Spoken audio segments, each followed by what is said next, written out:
Halo sahabat cerdas, pada video kita kali ini kita akan belajar muatan IPS kelas 5 SD tema 7 subtema 1 dengan materi peristiwa kebangsaan masa penjajahan. Tahukah kalian gambar apa ini? Ini adalah rempah-rempah. Rempah-rempah begitu melimpah di bumi Indonesia. Tahukah kalian jika rempah-rempah memiliki nilai jual yang tinggi setara dengan emas di kawasan Eropa? Karena bangsa Eropa membutuhkan rempah-rempah untuk industri obat-obatan. Hal inilah yang menyebabkan bangsa Eropa melakukan penjelajahan samudra untuk menemukan negara penghasil rempah-rempah dan ingin menguasai perdagangan serta negara penghasil rempah-rempah. Peristiwa kedatangan bangsa Eropa. Dimulai pada akhir abad ke-15, banyak bangsa Eropa melakukan penjelajahan samudra. Bangsa Portugis melakukan penjelajahan samudra ke Indonesia pada tahun 1511 dan mendarat di pantai utara Sumatera atau tepatnya di daerah Malaka, di mana tujuan mereka mencari penghasil rempah-rempah dan menguasai pelabuhan Malaka sebagai pusat perdagangan. Setelah menguasai perdagangan rempah-rempah di pantai utara Sumatera, bangsa Portugis melanjutkan penjelajahan samudra mereka.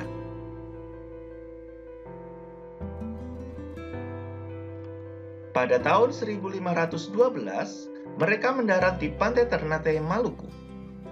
Selanjutnya, bangsa Spanyol melakukan penjelajahan samudra dan pada tahun 1521 mereka mendarat di pantai Tidore, Maluku. Tujuan mereka menyebarkan agama dengan strategi misionaris. Bangsa Inggris dan bangsa Belanda. Bangsa Belanda melakukan penjelajahan samudra dan pada tahun 1596, bangsa Belanda mendarat di pelabuhan Banten. Tujuan mereka mencari daerah penghasil rempah-rempah. Faktor-faktor penyebab bangsa Eropa melakukan penjelajahan samudra. Faktor ini dikenal dengan sebutan 3G. G yang pertama yaitu gold atau mencari kekayaan. Kekayaan yang mereka cari terutama adalah rempah-rempah. Sekitar abad 15 di Eropa, harga rempah-rempah sangat mahal. Harga rempah-rempah semahal emas atau gold. Mereka sangat membutuhkan rempah-rempah untuk industri obat-obatan dan bumbu masak. G yang kedua yaitu glory atau mencari kejayaan. Di Eropa, ada suatu anggapan bahwa apabila suatu negara mempunyai banyak tanah jajahan, negara tersebut termasuk negara yang jaya. Dengan adanya anggapan ini, negara-negara Eropa berlomba-lomba untuk mencari tanah jajahan sebanyak-banyaknya. G yang ketiga, gospel atau menyebarkan agama. Selain mencari kekayaan dan tanah jajahan, bangsa Eropa juga membawa misi khusus. Misi khusus tersebut adalah menyebarkan agama kepada penduduk daerah yang dikuasainya. Tugas mereka ini dianggap sebagai tugas suci yang harus dilaksanakan ke seluruh dunia dan dipelopori oleh bangsa Portugis. Yang keempat, perkembangan ilmu pengetahuan dan teknologi atau IPTEK. Berkembangnya IPTEK seperti 1. Dikembangkannya teknik pembuatan kapal untuk mengarungi samudera luas. 2. Ditemukannya mesiu untuk persenjataan. 3. Ditemukannya kompas. Kompas digunakan sebagai penunjuk arah dalam penjelajahan. Tahukah kalian? Demi mewujudkan semboyan 3G, bangsa-bangsa Eropa di Indonesia membentuk pemerintahan kolonial di Indonesia. Tidak lagi hanya urusan perdagangan. Pemerintahan kolonial yang mereka bentuk semata-mata hanya untuk melanggengkan dan memperluas kekuasaan mereka terhadap bangsa Indonesia. Penderitaan rakyat Indonesia pun makin bertambah. Masa penjajahan Portugis dan Spanyol. Berikut peristiwa penting pada masa penjajahan Portugis dan Spanyol. Masa penjajahan Portugis yaitu pada tahun 1512 sampai 1575, sedangkan penjajahan Spanyol dari tahun 1521 sampai tahun 1529. Memonopoli perdagangan cengkeh dan pala di Maluku. Tahun 1522, Portugis membantu Ternate mendirikan benteng untuk mencegah serangan dari Tidore yang dibantu oleh Spanyol. Portugis dan Spanyol bersaing untuk menguasai perdagangan rempah-rempah di Maluku.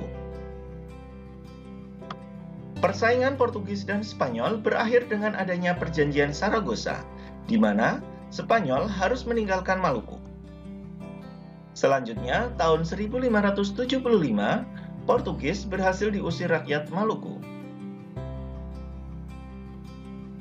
Masa pemerintahan kolonial Inggris.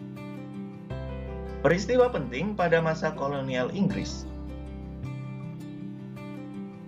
Masa pemerintahan kolonial Inggris dari tahun 1811 sampai tahun 1816.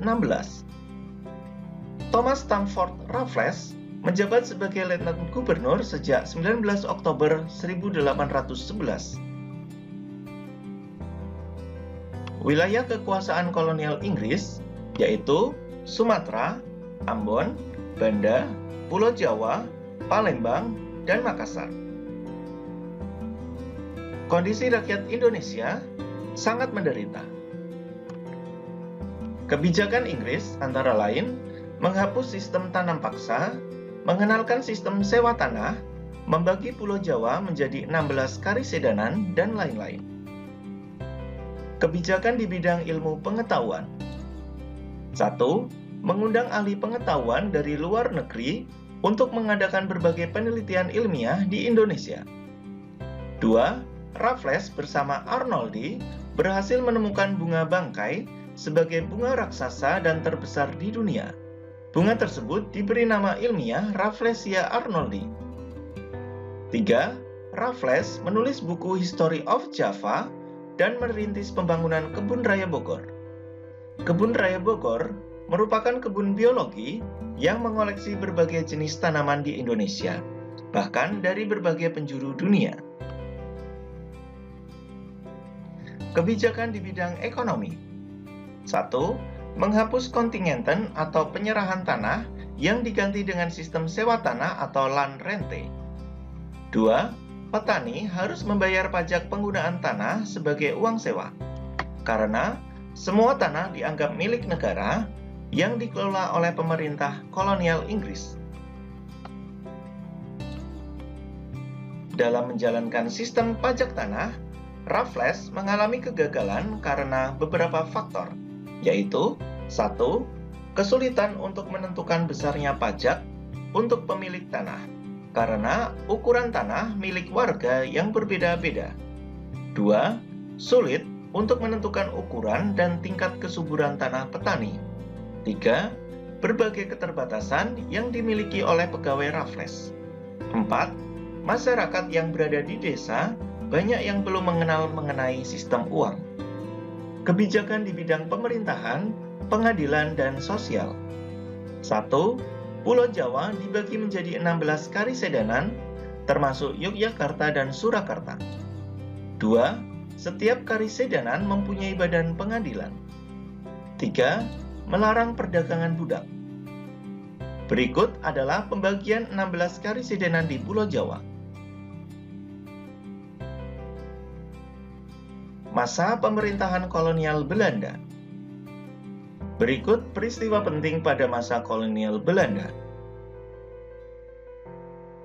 Masa pemerintahan kolonial Belanda dimulai tahun 1602 sampai 1942.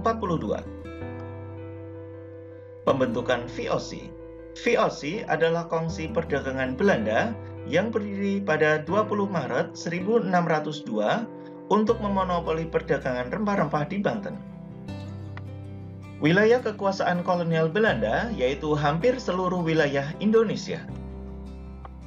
Kondisi rakyat Indonesia sangat menderita. Kebijakan Belanda antara lain sistem tanam paksa, monopoli perdagangan, sistem sewa tanah, dan kerja paksa. Tujuan VOC: 1. Menguasai pelabuhan penting, 2. Menguasai kerajaan di Indonesia, 3. Memonopoli perdagangan. Kemerosotan VOC disebabkan oleh dua faktor. Faktor internal berupa 1. Banyak pegawai yang korupsi, 2. Sulitnya mengawasi wilayah kekuasaan VOC yang luas. Sedangkan faktor eksternalnya 1.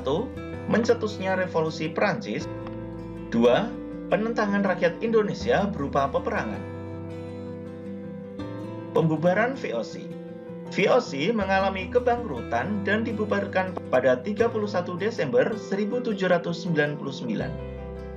Pengangkatan Herman Willem Daendels yang diangkat pada 15 Januari 1808 yang bertugas mempertahankan Pulau Jawa dari serangan Inggris, di mana kebijakannya antara lain 1. Meningkatkan jumlah tentara, 2. Membangun pabrik senjata di Semarang dan Surabaya, 3. Membangun jalan raya dari Anyer sampai Panarukan, 4. Membangun benteng-benteng pertahanan. Kebijakan memonopoli perdagangan. Pada mulanya, masyarakat Indonesia menyambut baik bangsa Belanda karena tujuan awalnya adalah berdagang. Namun, hubungan baik tersebut berubah menjadi penjajahan dan memonopoli perdagangan Indonesia. Penjajahan ini dimulai dengan terbentuknya VOC, di mana VOC berusaha untuk memperoleh kekuasaan. Selain itu, VOC juga menekan para raja untuk memberikan kebijakan perdagangan hanya untuk VOC. Dengan begitu, VOC pun dapat menguasai politik di Indonesia. Berikut adalah lambang dari VOC. Kebijakan sistem kerja paksa atau kerja rodi. Saat masa penjajahan Belanda, mereka melakukan kerja paksa yang membuat rakyat Indonesia sengsara. Kebijakan kerja paksa ini bertujuan untuk memperoleh keuntungan bagi Belanda. Bahkan, terjadi kerja rodi yang dilakukan Belanda untuk membuat jalan dari Anyer sampai Panarukan sepanjang lebih dari 1000 km. Jalan ini penting bagi Belanda karena menjadi sarana transportasi pemerintah dan mengangkut hasil bumi. Namun, kerja rodi membuat jalan ini dilaksanakan setelah Belanda kehabisan biaya untuk membayar tentara dan pekerja profesional. Alhasil, para pekerja yang berasal dari masyarakat Jawa tidak dibayar, bahkan mendapatkan tindakan di luar batas peri kemanusiaan. Konon, proses pembangunan jalan raya dari Anyer sampai Panarukan memakan korban jiwa mencapai 12.000 jiwa. Aturan sistem tanam paksa. Pada tahun 1830, Van den Bosch menerapkan sistem tanam paksa di Indonesia yang bertujuan memperbaiki keuangan Belanda. Kebijakan tanam paksa ini memiliki beberapa ketentuan yang memberatkan rakyat dan dipenuhi banyak penyelewengan. Aturan pokok dari aturan tanam paksa antara lain 1. Rakyat wajib menyiapkan 1/5 dari lahan garapan untuk ditanami tanaman wajib. 2. Rakyat yang tidak memiliki tanah wajib bekerja selama 6 hari dalam setahun di perkebunan atau pabrik milik pemerintah. 3. Lahan tanaman wajib bebas pajak karena hasil yang disetor dianggap sebagai pajak. 4. Setiap kelebihan hasil panen dari jumlah pajak akan dikembalikan. 5. Tenaga dan waktu yang diperlukan untuk menggarap tanaman wajib tidak boleh melebihi waktu yang diperlukan untuk menanam padi. 6. Kerusakan atau gagal panen menjadi tanggung jawab pemerintah. Penyelewengan sistem tanam paksa. Dalam pelaksanaannya, sistem tanam paksa banyak mengalami penyelewengan antara lain 1. Jatah tanah untuk tanaman ekspor melebihi 1/5 tanah garapan, apalagi jika tanahnya subur. 2.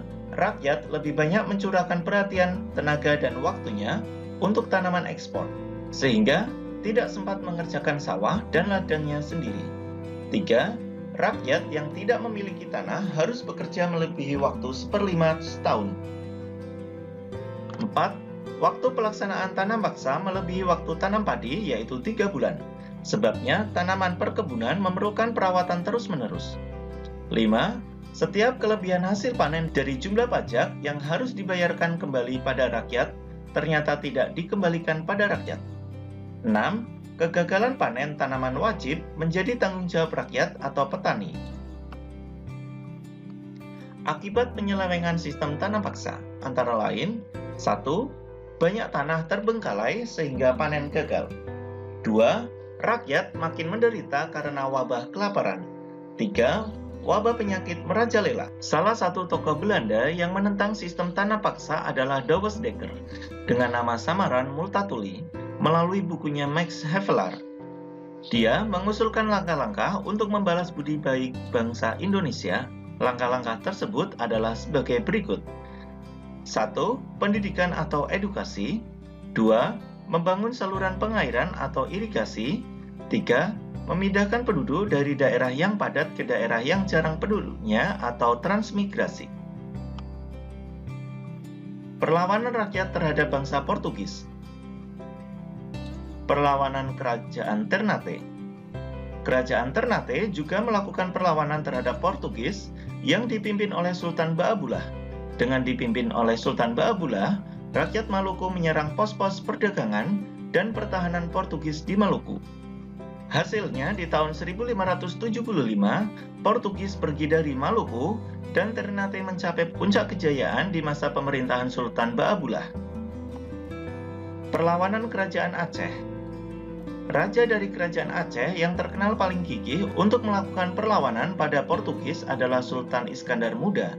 Saat itu, Sultan Iskandar Muda bersama Sultan Alu Muhayyad Shah bersama-sama melakukan perlawanan terhadap Portugis yang menguasai wilayah Kerajaan Aceh. Perang dan perlawanan yang terjadi di Aceh ini dipicu oleh perebutan jalur perdagangan di Selat Malaka. Namun, perang ini tidak menghasilkan kemenangan bagi siapapun karena pelabuhan Malaka pada akhirnya diambil oleh Belanda. Perlawanan rakyat terhadap bangsa Belanda. Perang Saparua di Ambon. Perang Saparua merupakan bentuk perlawanan rakyat Ambon terhadap pemerintahan Hindia Belanda di Ambon saat itu.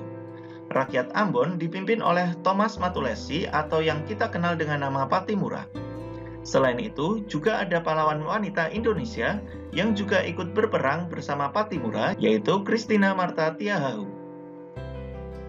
Perang Paderi di Sumatera Barat. Perang Paderi merupakan perlawanan yang sangat menyita biaya dan tenaga yang sangat besar bagi rakyat Sumatera Barat dan juga Belanda. Saat itu, rakyat Sumatera Barat merupakan persatuan antara kaum Paderi atau ulama dengan kaum adat, ditambah lagi datangnya bantuan dari Aceh yang membuat Belanda kesulitan. Perang Paderi dipimpin Tuanku Imam Bonjol. Belanda kemudian menerapkan sistem pertahanan benteng Stelsel dan menjadikan benteng Fort de Koop dan benteng Fort van der Kapellen menjadi benteng pertahanan, serta dapat menang dengan menangkap Tuanku Imam Bonjol.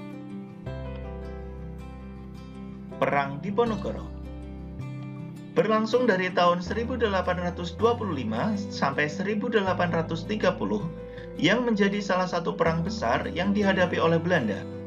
Awal mula timbulnya perang ini adalah karena adanya campur tangan Belanda dalam urusan politik kerajaan Yogyakarta. Perang pecah pada 20 Juli 1825 di Tegalrejo dengan diutusnya serdadu Belanda untuk menangkap Diponegoro. Pada 1830, Diponegoro bersedia berunding dengan Belanda di Magelang.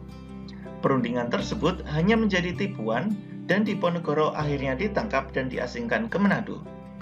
Perang Sisingamangaraja di Sumatera Utara. Perlawanan rakyat Sumatera Utara terhadap Belanda dilakukan oleh Sisingamangaraja XII yang berlangsung selama 24 tahun. Pertempuran ini berawal dari serangan ke pusat pertahanan Belanda pada 1877 dan berakhir dengan pengepungan benteng terakhir Sisingamangaraja di Pakpak. Perang Banjar. Perang Banjar berawal dari ikut campurnya Belanda dalam pergantian raja di Kerajaan Banjarmasin. Perlawanan rakyat Banjar dipimpin oleh Pangeran Antasari setelah Belanda menangkap Prabu Anom. Peperangan pecah di Kalimantan dengan datangnya pasukan bantuan bagi Belanda yang membuat pasukan Pangeran Antasari terdesak. Perang ini benar-benar selesai pada 1866 saat Pangeran Hidayat yang menjadi Raja Kerajaan Banjarmasin menyerahkan diri ke Belanda. Perang Jagaraga di Bali. Perang ini berawal saat Belanda dan kerajaan di Bali bersengketa mengenai hak tawan karang. Hak tawan karang sendiri merupakan setiap kapal yang kandas di perairan Bali adalah hak bagi penguasa di daerah tersebut. Belanda kemudian melakukan protes dan timbul serangan terhadap kerajaan Buleleng tahun 1846.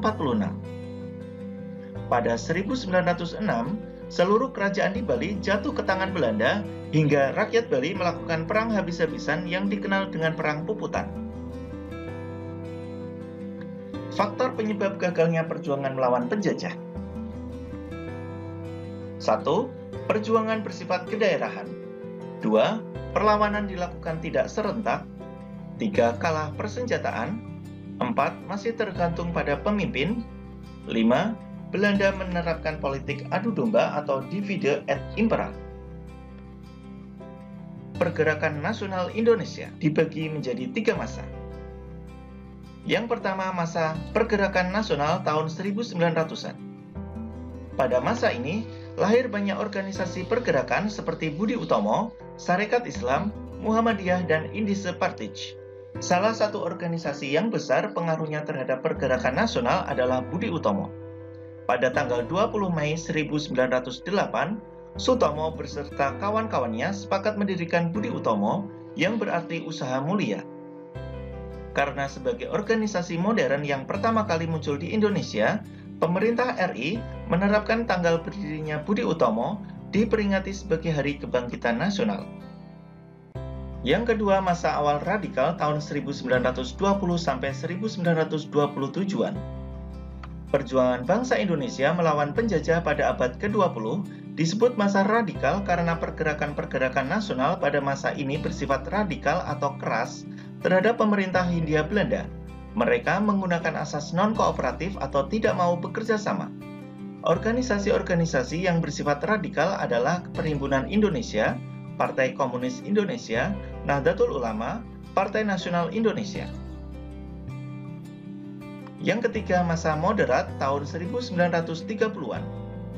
Sejak tahun 1930, organisasi-organisasi pergerakan Indonesia mengubah taktik perjuangan menggunakan taktik kooperatif atau bersedia bekerja sama. Dengan pemerintah Hindia Belanda, organisasi-organisasi yang berhaluan moderat antara lain Partindo 1930, PNI Baru, Parti Indonesia Raya, Gerakan Rakyat Indonesia, dan Gabungan Politik Indonesia. Organisasi kepemudaan dan keagamaan lainnya yang ada dan berkembang pada masa itu antara lain Pergerakan Tarbiyah Islamiyah, Majelis Islam A'la Indonesia, Jong Islami Tien Bon, Sumatera Tawalib yang lahir di Minangkabau, Persatuan Pemuda Kristen, dan Persatuan Pemuda Katolik. Faktor munculnya rasa kebangsaan. Faktor internal antara lain kejayaan masa lalu, lahirnya kaum pelajar, lahirnya kelompok terpelajar Islam, munculnya semangat persamaan derajat di masyarakat, perilaku Belanda yang menyengsarakan.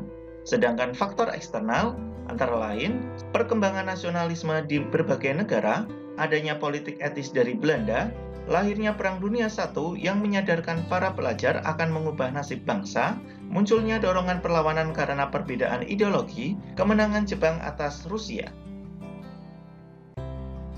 Organisasi kepemudaan. Sebelum tahun 1928, organisasi kepemudaan dibagi menjadi 3 kelompok, yaitu organisasi pemuda bersifat kedaerahan, organisasi pemuda bersifat nasional, dan organisasi pemuda bersifat keagamaan. Selanjutnya, ketiga organisasi ini pada tahun 1928 bersatu dengan adanya Sumpah Pemuda. Kongres Pemuda. Kongres Pemuda I pada 30 April sampai 2 Mei 1926 dan Kongres Pemuda II dari tanggal 27 sampai 28 Oktober 1928. Hasilnya, 1. menerima lagu Indonesia Raya ciptaan Wage Rudolf Supratman sebagai lagu kebangsaan Indonesia. 2. Menerima Sang Merah Putih sebagai bendera Indonesia. 3. Semua organisasi pemuda dilebur menjadi satu dengan nama Indonesia Muda. 4. Diikrarkannya Sumpah Pemuda. Dampak adanya Sumpah Pemuda: 1. Melahirkan tekad untuk bersatu. 2. Mempererat persatuan pemuda. 3. Menyatukan sikap kedaerahan menjadi bersifat nasional. Kongres Perempuan Indonesia melakukan 3 kali kongres. Kongres yang pertama, tanggal 22 Agustus 1928 di Yogyakarta.